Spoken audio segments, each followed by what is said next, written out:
السلام علیکم ورحمۃ اللہ وبرکاتہ۔ ناظرین محترم، آپ دیکھ رہے ہیں YouTube channel ever green knowledge اور میں ہوں ڈاکٹر عابد نواز۔ ناظرین، امید ہے کہ آپ ہمارے اس یوٹیوب چینل کو سبسکرائب کر چکے ہوں گے، اور اگر ابھی تک آپ نے ہمارے اس چینل کو سبسکرائب نہیں کیا تو اب کر لیجئے تاکہ ہماری آئندہ آنے والی تمام ویڈیوز آپ کو بر وقت ملتی رہیں۔ ناظرین گرامی، آج ہم اسلامی تاریخ سے ایک شخص ابو مسلم خراسانی کا واقعہ بیان کریں گے۔ ناظرین محترم، ابو مسلم خراسانی کے قتل کا واقعہ ماہ شعبان 136 ہجری یا 137 ہجری میں پیش آیا۔ مورخ ابن خلقان نے لکھا ہے کہ ابو مسلم سے حدیث کا سماع ثابت ہے۔ علماء و محدثین نے اس سے روایت بھی کی، یعنی وہ نبی پاک علیہ الصلاۃ والسلام کی احادیث اس نے سن رکھی تھیں اور اس نے روایت بھی کی ہے۔ خراسانی کے بارے میں مشہور ہے ناظرین کہ ایک دن وہ خطبہ دے رہا تھا۔ اسی دوران ایک آدمی نے کھڑے ہو کر یہ کہا کہ یہ آپ کے سر پر کالا کپڑا کیسا ہے؟ تو بولا، مجھ سے ابو الزبیر نے اور ان سے جابر بن عبداللہ نے یہ بیان کیا ہے کہ نبی اکرم صلی اللہ علیہ وآلہ وسلم فتح مکہ کے دن مکہ میں داخل ہوئے تو آپ کے سر پر کالے رنگ کا امامہ تھا۔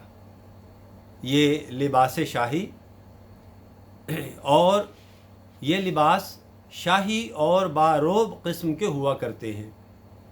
یہ جواب دے کر اپنے غلام سے کہا کہ اے لڑکے، اس شخص کی گردن اڑا دو۔ یہ امام مسلم کی روایت ہے جی۔ ابن رفع کہتے ہیں کہ ایک دوسری حدیث میں یہ مضمون ہے، یہ بھی مسلم شریف کی روایت ہے کہ نبی کریم صلی اللہ علیہ وآلہ وسلم منبر پر تشریف لے گئے تو آپ کے سر اقدس پر کالے رنگ کا امامہ بندھا ہوا تھا اور اس کا شملہ آپ صلی اللہ علیہ وآلہ وسلم کے دونوں کاندھوں کے درمیان لٹک رہا تھا۔ ناظرین گرامی، اسی وقت سے بنو عباس نے یہ طریقہ اپنایا کہ خطبہ دیتے وقت کالا امامہ ضرور باندھ لیا کرتے تھے۔ بعض نے لکھا ہے کہ ابو مسلم خراسانی نے جن لوگوں کو میدان کارزار یا قید کر کے بے گناہ قتل کیا ہے ان کی تعداد 6 لاکھ کے قریب پہنچ جاتی ہے۔ یہ حوالہ ہے دفیات العیان کا۔ ناظرین محترم، علماء انصاب نے اس کے نسب کے بارے میں اختلاف کیا ہے۔ بعض کہتے ہیں کہ یہ عربی النسل تھا، بعض نے عجمی، اور کچھ لوگوں نے کرد قبیلہ کا ایک فرد بتایا ہے۔ اسی کے ساتھ اہل علم نے خراسانی کے بارے میں عبداللہ ابن مبارک رحمۃ اللہ علیہ کا یہ بیان نقل کیا ہے کہ آپ سے کسی نے یہ سوال کیا کہ آپ کے خیال میں ابو مسلم خراسانی اچھا تھا یا حجاج بن یوسف؟ آپ نے فرمایا، یہ تو نہیں کہتا کہ ابو مسلم تم سب سے اچھے تھے، لیکن میری رائے میں حجاج ابو مسلم سے زیادہ شر انگیز تھا۔ اس کا بھی حوالہ ناظرین ہے دفیات العیان۔ ناظرین گرامی، ابو مسلم خراسانی کے علم میں سلامت و روانی اعلیٰ درجے کی تھی، سلاست و روانی اعلیٰ درجے کی تھی، اور وہ حسن تدبیر کی نعمت سے بھی مالا مال تھا۔ اس کو کسی سے مذاق کرتے نہیں دیکھا گیا، اور نہ ہی اس کے چہرے پر خوشی و انبساط کے آثار نمایاں تھے، اور نہ ہی جلدی سے غصہ ہوتا۔ اس کا معمول تھا کہ سال بھر میں صرف ایک مرتبہ اپنی اہلیہ کے پاس جاتا تھا، یعنی اس کے نزدیک جماع کرنا بھی گویا ایک برا عمل تھا۔ اس کے بارے میں یہ بھی مشہور ہے کہ کسی نے اس سے پوچھا کہ آپ نے بنو امیہ سے کیوں بغاوت کی؟ بولا کہ بنو امیہ نے اپنے دوست و اقارب پر اعتماد کرتے ہوئے اپنے آپ کو بہت دور کر لیا تھا۔ انہوں نے دشمنوں کو مانوس کر کے قریب کرنا چاہا، لیکن ہوا یہ کہ نہ دشمن دوست بن سکے بلکہ دوست و اقارب بھی دشمن ہو گئے۔ یہ بھی مشہور ہے کہ ابو مسلم بنو امیہ کے استحصال کرنے میں زیادہ سعی رہا، یعنی ان کو مٹانے میں، ان کو تباہ کرنے میں ہمیشہ کوشاں رہا، کوشش کرتا رہا، اور بنو عباس کی حکومت قائم کرنے اور اسی خاندان سے خلیفہ بنانے کے لیے کوشش کی، اور بنو عباس ہی کی خلافت کی داغ بیل ڈالی۔ تو ناظرین، یہ مختصر سی گفتگو تھی ابو مسلم خراسانی کے بارے میں۔ اب ہم ایک مختصر سی بات خلیفہ منصور کا ایک دلچسپ واقعہ بیان کر کے اپنی اس گفتگو کو ختم کریں گے۔